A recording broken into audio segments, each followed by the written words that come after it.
நெருப்பு ராசிக்காரர்கள் தன்னுடைய கஷ்டமான சுய அனுபவங்களைக் கொண்டு வாழ்க்கையிலே முன்னேறுவார்கள்.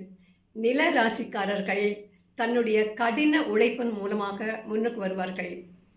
காற்று ராசிக்காரர்கள் மற்றவர்களுடைய அனுபவத்தை தனக்கு சாதகமாக பயன்படுத்திக் கொண்டு அதன் மூலமாக முன்னுக்கு வருவார்கள். ஆனால் இந்த நீர் ராசிக்காரர்கள் இருக்கிறார்கள் இல்லையா?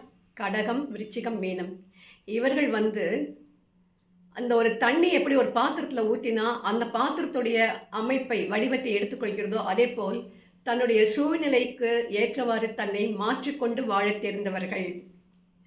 ரொம்ப நாக் இல்லையா? அதாவது எங்கேயுமே ரொம்ப அழகா வளைஞ்சு நெளிஞ்சு குடுத்து, எங்கே எப்படி பழகணுமோ, எங்கே எப்படி இருக்கணுமோ, அந்த ஒரு நெளிவு சுளிவு வித்தைகளை தெரிந்து கொண்டு வாழக்கூடியவர்கள் இந்த நீர் ராசிக்காரர்கள். இதை உண்மையிலேயே இவர்கள் பின்பற்றினால், இவர்கள் வாழ்க்கையிலே மிக உச்சத்தை தொட முடியும். யாரை பற்றியுமே வாழ்க்கையிலே ஒரு நிலையான கருத்தை இவர்கள் மனதிலே இவர்கள் ஏற்றுக்கொள்ள மாட்டார்கள், ஏற்படுத்திக் கொள்ள மாட்டார்கள். அதே மாதிரி தன்னை பற்றியும் முழுமையாக தெரிந்து கொண்டு, தான் இப்படித்தான் என்ற ஒரு நிலையான கருத்து இவர்கள் மீது இருக்காது.